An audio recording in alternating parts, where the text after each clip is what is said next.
Hey guys, welcome back to my channel. Rewind that. It's your girl, Miss K. If this is your first time coming across my channel, welcome. Please be sure to subscribe if you like the vibe and hit the notification bell so you know when I upload more videos like this one. Alright guys, today we are going to be going over the latest episode of Raising Kanan, Season 2, Episode 6, called It's a Business, Man. Alright, now the episode starts off with Rock talking to her men, okay? And she tells them that she's going to make things short and sweet for them. We ain't bending over for the Italians, and I know who they are, okay? I just ain't scared. Now, I don't know about you ninjas, but I ain't scared. So we gonna do what we gotta do or what, okay? She lets them know that Jersey is small time, all right? And they are building to be national. But if they give in or give up on Jersey, it's going to be open season for them everywhere. So Rock is letting them know that she's going to work something out with the Italians and they're going to get past this, okay? It's not going to be a problem forever. After the meeting concludes, Lou tells Rock that Newark ain't worth all this trouble, okay? And all Rock could say is, what I just say, Lou. But I liked when Marvin finally sided with Lulu and told Rock that Lou has a point. So, of course, Rock still ain't trying to hear it and tells her brothers that just once she would like for someone to see what she's trying to build because thinking small ain't gonna get you nowhere. Then she tells them that Kanan is back in the mix and she needs him to see every piece of the business from the ground up. All right. Of course, she has to add a little snide remark and tell them that she needs at least one of the men in this family to appreciate this work and see her vision. Okay. But by the look on Marvin's face, guys, he doesn't agree that Rock should let Kanan back in the game. But of course, he's not going to say anything because that's not his kid. It's hers. Okay. So Worrell comes over and asks to holler at Rock for a minute. So while Rock goes to talk to Worrell, Marvin excuses himself also to go ask somebody, I think one of the dudes that works in that place, to obsess a little bit more about Tony, because at this point to me that's what it is, like you gonna kill a chick or not, but anyway, guys, so while Marvin walks away and excuses himself, that leaves Lulu to talk to Kanan alone, okay? And Lou says, yo, you still messing with this? And Kanan was like, it's what we do, Uncle Lou. Like, what you mean? Of course. And Lou is like, no, it's what she do. And Kanan looked hella confused, you know what I'm saying? But I'm glad that Lou said that to him. It ain't going to change Kanan's destiny, though, because Rock is his mama. And I wish that somebody else would have gotten his ear. I wish his mother would have saw that. I wish she would have stayed with how she was about him in season 1. But it is what it is, guys. There's literally nothing we could do about it. It's up from here when it comes to Kanan. Like, we're just going to see him progressing and deeper into the game. And sooner or later, the monster will come out. All right. Or like Brillo likes to say, the demon. Shout out to Brillo, the big review. Okay. Now, she wants him in the game. That's the bottom line now. Okay, guys. So that it is what it is. So anyway, we got Worrell over there talking with Rock, right? He tells Rock that he needs to let her know what's going on. It's been a long time coming. He been wanting to say something, but he don't know if she want to get down. Yada, yada, yada, right? So long story short, he tells her that he's loyal to her, right? And she was like, the ones that say they loyal are the ones we got to look out for. So just spit it out. What you want? So Worrell tells Rock that Unique has a connect with the mob and he believes that Unique could help them work something out since he believes that Unique owes her. And of course, Rock is side-eyeing Worrell now. Like, how the heck did you find this out, But Worrell tries to play it off and say that he ran with Unique for years and from time to time he connects with him. And I was just like, Worrell, this is something else. Like, what are you up to, He gave me like Dre vibes or something like that, with this move. But anyway, next we see Detective Howard waiting for someone at the diner. And it wasn't a surprise when we found out that it was supposed to be Kanan that was going to meet him there. But he never showed up because he got caught up, which is what we'll talk about later. All right. Next, we also see that Detective Burke continues to be nosy as I don't know what, guys. Okay. And she calls in a favor to get a hold of Howard's records. And this was extremely annoying to me, guys. Y'all already know.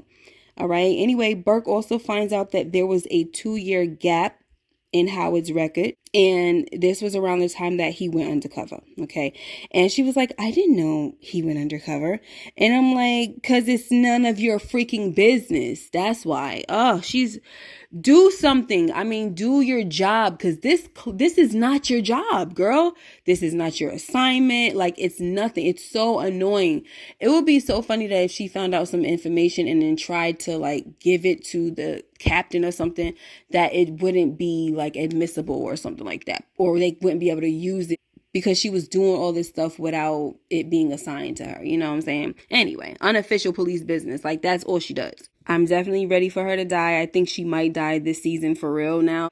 The way the trailer is looking, it is looking like she's probably going to die this season. And I'm cool with that. I thought she was going to probably stay around a little longer, have maybe something going on with Juke, but child, she been doing too much digging and she might be done. And that's fine with me. You know I will be happy, okay? Anyway, Rock goes to meet with Unique to discuss him arranging the meeting with the Italians. But Unique decides that he wants to have a little fun with Lulu. He tells Lulu that he can't understand how he missed his shot at Worrell while he was eating a peach with his back turned. And that's me paraphrasing, guys, of course, okay? So Unique goes on to say that maybe Lou's head ain't in the game no more. And last season, this was my argument when it came to Lou missing Worrell that night, besides the gun jamming, okay? At that point, Lou had music on the brain, and his head definitely wasn't in the game. So we see here that Unique is calling Lulu out on this. He tells him that he could smell it all on him, you know, and Marvin was not appreciating this dude all up in his brother's face like that. And he tells Unique that, nah, that's your breath, nigga. Like, get the freak out my brother's face, okay? So now Rock want to step in and speak up. You know, now that Marvin is saying something, she want to come in and talk about something. All right, we not here for all of that. Like, we don't got time for all of this. And I was just thinking, like, well, why the heck you ain't saying nothing and you letting this dude mouth off at your brother? Even though Lulu can fend for himself, you know what I'm saying? But still, all right? So moving on, Lou kept it cool, and his response was that it wasn't Worrell's time. And I'm sure y'all peeped the look on Worrell's face, and that might be a little bit of a foreshadowing because Worrell should definitely be on deck, all right? But Lulu also coolly says, F Unique, when Unique told him that he's shaky and can't keep a steady hand anymore. All right, guys. Anyway, after Unique agrees to set up the meeting, Marvin says to Rock, I know you don't trust this MFer. And she says, of course not, and I don't trust Worrell either. Because she looking at it like it's mighty convenient how everything played out and all of a sudden Unique is useful to them, you know? Anyway, next, we see Juke at the mall or department store with her mom trying on all these dresses and stuff because Kenya has this plan clearly that she wants to change Juke's whole freaking wardrobe, okay? Like, a young lady should look like a young lady. You can see that as Juke is in the mirror, she is not happy about this. She doesn't like it. We saw in last season how she was trying on her little dresses to go to the dance with Nicole, and she wasn't feeling them, and she freaking walked out the store and went and bought a suit. You know what I'm saying? So this is very uncomfortable for Juke. And a lot of you have been saying that you think that but the rift will come back between her and her mom when her mom finds out that she's gay. You know, like this is going to be what tears them apart again, unfortunately. And I could see that happening now.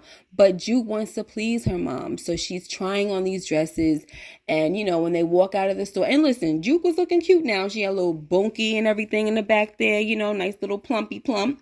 She's a skinny chick, but she got a little plumpy plump in the back. So she's nice and shapely and stuff. So it looks good on her, you know, her hair and everything. She looks very pretty. So when they go outside, Juke's mom is like, oh, do you want to go out and eat? And I think at this point, Juke really doesn't want to do anything else because I think she's kind of like not in the mood anymore after all of this, right? So she's like, it's overload. You know what I'm saying? Overkill. So then she hears somebody call her name. And they're like, yo, Juke. So it's the dudes that I think she used to run with the low, like the low squad, the low gang, whatever the heck they was called. I don't remember. You know, the boosting team that she used to be with, right? So they was like, yo, you switching up your style, blah, blah, blah. She was like, no, just a little bit or whatever. And the dude was like, nah, that ain't no little bit. And anyway, he was cursing in front of Kenya and everything. And Kenya was like, I'm Laverne's mother. And the boy was like, who the F is Laverne? I'm like, dude, she just told you that she was Juke's mother or somebody's mother, because you didn't know that Juke was Laverne. She told you that she's somebody's mother and you still dropped the F-bomb. Like, totally disrespectful, okay? But anyway, all right. So he got out of there, and when they was walking away, he was like, who knew Juke was fine or whatever, right? And that right there made it seem like it made Juke feel like type good, you know what I'm saying? And she says to her mom, you know what? I think I will go out to eat, with you. So we see throughout the episode that she's still wearing these dresses and stuff like that. And even Marvin is like, yo, when did you start wearing dresses? She has nothing to say to Marvin at the dinner table. Like, it's just annoying. So I want to bring up something that Brillo said about how she gives her mother a chance who's abandoned her and wasn't there all this time, but she can't even give Marvin the time of day or try to work anything out with him. You know what I'm saying? For one mistake. I do think that's whack. And it's annoying to me. So you're starting to see it more and more as she spends time with her mother and she wants to please her mom, But anyway, guys, let's move on, because I'm ready to wrap this up. I ain't really want to be this long with this video. I want to wrap it up. And I just want to talk about a few key points that happened throughout the rest of this episode, all right? So since we're on the subject of Juke, Rock winds up telling Marvin that there's something that he needs to know, but first let me say my piece, because I didn't want to say anything because I was respecting Juke, right? But what would make you put your hands on her like she's a nigga on the street, blah, blah, blah. How could you do that? Daddy never did that to me, this and that. And when you put your hands on her, you put your hands on me, you do that again, I'm gonna kill you. I'm like, girl, calm the freak down all the way down, okay? Because when it comes to Kanan, can't nobody tell you nothing, all right? So let it be the same way when it comes to somebody else's kid. But when it comes to Rock, no, it can't be like that. You know why? Because Juke is mine too. That's like my daughter too. Okay, whatever. So anywho, when she told Marvin that Kenya was back, yo, he was so pissed off. And I was so annoyed because I wanted him to blow up on Rock for some reason, right? Cause Rock was kind of looking at him like, oh shoot, he about to blow, That's what I got from it, right? But Kanan had to come through the door telling me, Ma, we need help, Famous got locked up, this and that and the third, right? Because I done skipped the whole freaking scene where Kanan got jacked by gunpoint from this dude named Freddie and his goofy looking squad. All right, so I was kind of pissed off when Kanan interrupted that moment where I just thought that Marvin was gonna burst. I wanted to see it, but he calmed down. I guess when Kanan came through, it allowed him to use his little techniques to chill out, okay? Because we also saw that, in his little meeting that he had, his little anger management meeting, he was just very proud of himself. And it also sounded like he was being appeasing to Renee. All right. Like, I'll be using the techniques and I'll be happy, but sometimes it don't work. You know what I mean? And it was cool. I don't really want to talk too much about that meeting, but you see that Renee was proud of him and kind of giving him that eye still, like that little flirtatious eye. So we see it growing. It's growing a little bit. Okay. Now, anyway, back to this whole thing. We don't even get to see Marvin be angry. Not yet. Okay, holding in this anger so much, guys, it's gonna probably be something when it's finally able to be unleashed, and I can't wait, and I hope it's on some real beast mode, okay? But let's rewind that with Miss K and go back to when Kanan got jacked, all right? So Kanan is like the paper bag boy. I think that's what they kept calling him, and he didn't like it, but remember, his mother said he has to learn everything from the ground up. So the dude tells him, look, paper boy don't ask no questions. Paper bag boy don't ask questions. He just delivers the stuff and that's it. So it was like a brown paper bag of some money and he had to take it over to somewhere, right? He had to deliver it somewhere, but he got jacked, okay, by Freddie. And, Kanan was like, yo, you really don't know what you messing with, yo. You really don't. But the dude says, this is what I do. I don't freaking care. Yada, yada, yada. That's what people keep telling me. So long story short, because they took Famous's chain too. And Famous was like, it's all right, man. I mean, it happens. And, this episode really showed what Kanan was talking about when he said that Famous is not for the streets. This is not his life. It's not for him. This ain't for him, you know what I'm saying? And it really made me feel sad because, I just dropped the death prediction of Famous, and it made me feel some type of way. Like, I was just like, wow, when this kid does die, it's going to be freaking really devastating, I think. It's going to be hard. It's going to be a blow. As I watched Fame, yes, he's smoking weed, kind of losing his weight. But at the end of the day, he's really innocent. And I don't want to see it. That's all I got to say. I don't want to see it. All right. But anyway, let's move on, guys. So Kanan goes and gets a gun from Palomar. Okay.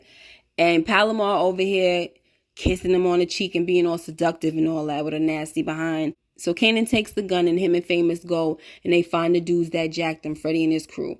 So they see one of Freddie's friends going into the apartment. They push him through the door, right? And look, he holds the gun to Freddie and he says, yo, give me this stuff back, man. I told you that you was barking up the wrong tree. So they got the money back, but Kanan was like, yo, I told you it was going to be trouble. So he gun butts him, okay, and knocks him the freak out, then start wailing on him. Famous is like, yo, oh my gosh, Kanan, like, we gotta go, okay, whatever. So they leave, especially because this old man was watching and the freaking apartment door was stayed open. So we got a little goofy friend just looking. I mean, some of the actors that they choose to play these little hood dudes, I mean, they gotta get some better kids. I'm sorry, I don't want to diss, but they looking too goofy and square for me. All right, you got to get some kids that have a little bit of street swag, at least grew up on the street somewhere and know a little something and look the part for real. Okay, this is getting on my nerves now. All right, so anyway, they go outside. The cops pull up out of nowhere. I don't know if the cops was called. I don't know what the heck happened because they just came out of nowhere. So they both start running. Stupid Famous falls like a white girl being chased by Jason in a movie. And they get him. Okay. And he's taken in. Kanan gets away and Famous is rapping and all that. And somebody say, oh, streets need a body, right? He's like, yeah, that was good, right? No, it wasn't. It was whack. I saw your tapes in the trash, So, I mean, I'm glad that Detective Howard got him out of there because, child, he was not going to make it, okay? Poor baby. But speaking of Detective Howard being the one to have to get Famous out, we see that this is probably going to be something that brings Detective Howard and Kanan closer, all right? But of course, Rock is not going to like that. So where's that going to take us? I don't know. Because we saw in next week's trailer that he's over here talking about what about if your secrets come out? You know what I'm saying? And listen, once he started talking about the secrets come out, you know what she ready to do. She gonna be ready to kill him again. I don't understand why he didn't learn from the last time, okay? Anyway, so while Kanan is talking to Detective Howard outside of the precinct, Famous is over there talking to a few girls. Unfortunately, we get our favorite crackhead. He got arrested himself, so he see Kanan because he remember him from that night, I think, when he shot Detective Howard. But who cares because Detective Howard already know who shot him, right? But with all the digging that Burke is doing, I guess he could confirm for Burke that Kanan is who he saw that night. You know what I'm saying? The night of the shooting. So we got him showing up on the scene, and then we get Burke pulling up on the freaking scene, watching Detective Howard talk to Kanan. And I was just like, oh my freaking gosh, but please tell me that this is going to lead to her death, please, because the stuff's starting to hit the fan for next week's episode as well, because Symphony done caught wind of it all as well, baby. And I'm happy about that. So let's move on, guys. Let me not forget to mention that Detective Howard was the only one that came through when everybody else didn't. You know what I'm saying? Like Uncle Marvin didn't come through. The mom especially. Rock was like, that's not our problem. Kanan's like, oh, that's my brother. She was like, well, he got a different mother. And that's her problem, okay? So we're going to wrap this up, guys. We get the meeting with the Italian. And Sal is saying, listen, the fact that you and Unique are connected in some way, I'm willing to give you a lower price, but it's non-negotiable, Rock. And I also want Unique running it because I got to have somebody in there that I can trust. And unfortunately, Rock is kind of between a rock and a hard place. She has to take this deal for now, but we know that she's going to do something to get out of this situation. All right. So I'm sorry if you guys hear like a motorcycle in the background because somebody's doing something outside. But anyway, so moving on, guys. So guys, I'm all over the place with this video because I'm kind of just going off the dome. I actually forgot to talk about the fact that Marvin went over to talk to Kenya, and he was just really pissed off, like, yo, you were gone all this time, don't just pop up, you know what I'm saying, for no check. And she's like, I don't want to check, I just want time with my daughter, want to be in her life, this and that. And he was like, you were gone, you left, you need to stay away. And this whole time he definitely looks hurt, he had tears in his eyes and stuff. So I just want to know the backstory at this point. All right, so I want to go back to the family dinner. All right, so on this night, Rock mentions to Lulu that Unique must have had a point. Like, maybe he's right. Maybe I should just accept that your head is not in the game no more, this and that. And he's like, I told you that. You know what I mean? I'm paraphrasing, but basically that's what he said. I told you, you know what I'm saying? But the tech did jam. But then she tried to bring it up, the whole Crown going over his head thing. She tells Lou that Crown came to her asking her for help. Like, can you help me move Lou, right? And of course, this was the straw that broke the camel's back, guys, okay? I thought in last week's episode when Famous ran his mouth about Crown and Jessica, that was it. But no, that wasn't it. This conversation right here was the one that woke the sleeping giant that I've been trying to tell folks about that keep trying to sleep on Lulu, okay?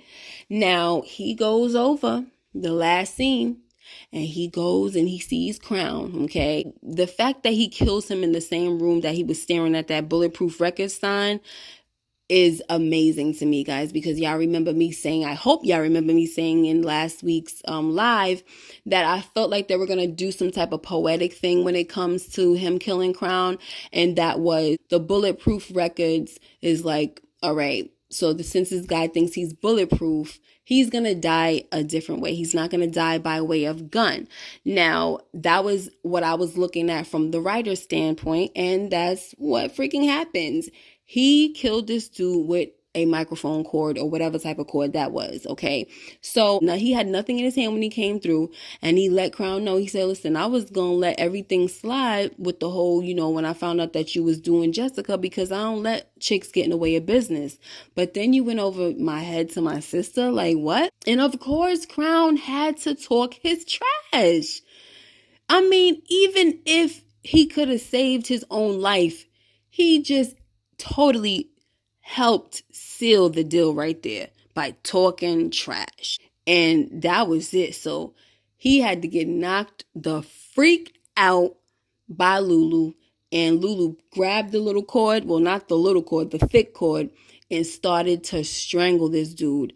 And I was so excited, not only because I knew that Crown was on deck and it was his time, but I was more so excited because my theory came true. Like, he killed him and he didn't use a gun, all right? But anyway, guys, the struggle was real, like literally real. To the point where I was like, yo, is he going to get out of this? I knew he wasn't, but I was like, yo, like he's taking mad long to kill him, okay? Like Lulu is going to have to work out, okay? Because the strength has to be up there, my baby. The strength, all right? Because either that or Crown was just a strong, tenacious dude trying not to die. But that's how the episode ended, guys, with him just, boom, drop dead on the floor. And then we just hear Ziza's voice out of nowhere talking about something. So what are we going to do with him? Like, she wasn't even shocked. She didn't scream. Nothing. Almost to the point where, if you didn't know any better, you would think that this was a conversation that they had. And, we just get Lulu turned around looking like, with that evil glare, like, what we gonna do now? But that is how the episode ended, guys. I'm so sorry that I was all over the place, but I needed to get this out and say whatever I had to say. Make sure you like, comment, and subscribe if you haven't already, and hit the notification bell so you know when I upload more videos like this one. Until next time, you guys take care and be blessed, and I'll see you in the next video. Bye-bye.